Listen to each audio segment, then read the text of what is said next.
Hello chums, and welcome to Taming a Monster, the series where I take some of Gran Turismo 7's most ridiculous cars to see if I can tweak them so that a talentless pleb like me can handle them without being killed to death. Like any common ruffian, I'm using a bog-standard PlayStation 5 controller, and I have all driver assists turned off, except for ABS. Let's see what car is trying to murder me today! Today's monster is a big pickup truck with enough firepower to end the war in Ukraine. The Demon engine is one of my favourite swaps, and now the Toyota Tundra receives it, meaning that the Ford Raptor with the 1400 horsepower GAC engine has some competition. As usual, all upgrades have been fitted, including power upgrades, weight reduction, wide body, and the body rigidity increase. None of the settings have yet been touched, except for the transmission, which has already been adjusted for this car. I have fitted aftermarket wheels which are larger than standard. This can improve agility at the potential cost of the car's ability to handle bumps or curbs.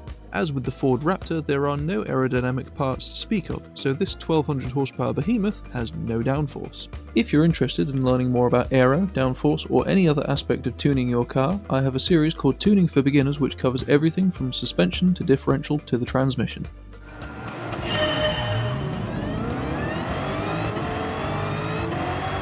The test track today was Laguna Seca. Driving a giant pickup truck against lightweight supercars is very fun, because they bounce off you.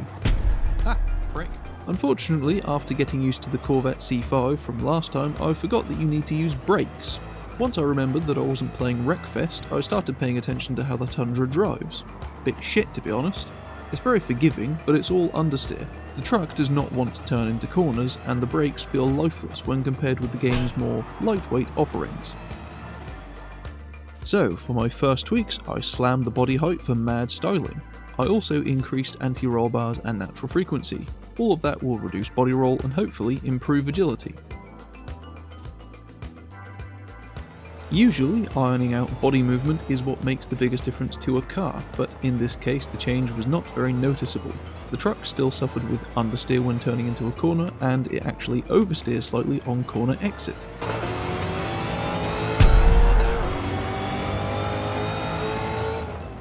Next up, I adjusted the LSD. I set initial torque and braking sensitivity to the minimum to improve agility. I then increased acceleration sensitivity, which sends more power to the outside wheels, helping the truck pull itself out of corners.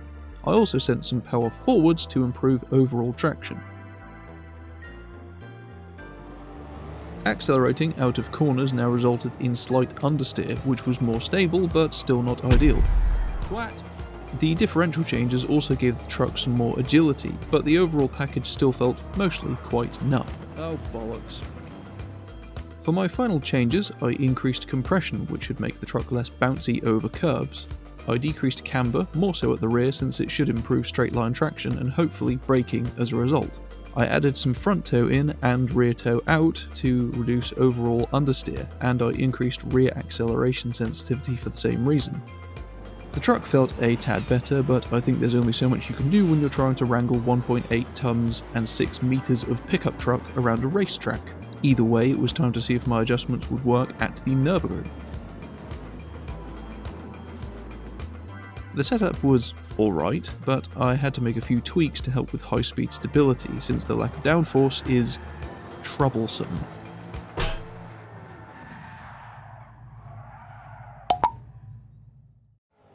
Cars without downforce frustrate me, or at least they do if they've got racing tyres fitted.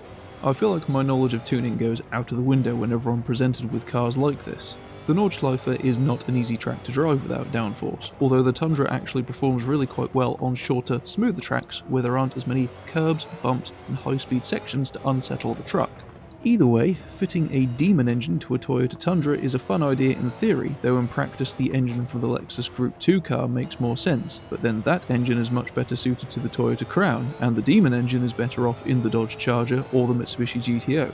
This is one of those engine swaps that's kind of a niche thing, that doesn't really have a lot of a point. I don't dislike it, it's just more that the two pickup trucks and their lack of downforce makes them both not particularly worth bothering with. Think of any application. The trucks can't really do the Tokyo 600 race due to aerodynamics and lack of top speed. The 700 and 800 performance point races are doable, but the weight, tyre wear and lack of downforce will probably result in you trying it once and then moving on to a different car. Just like with the Plymouth Superbird, the case for using the Toyota Tundra, no matter which engine it has, would be much easier to make if it had some options for downforce. I mean, if we can apply downforce to a Suzuki Carry, a Renault Kangoo, and a Toyota Hiace, why not the Tundra and the Raptor?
In the end, the truck managed a 6 minutes 24.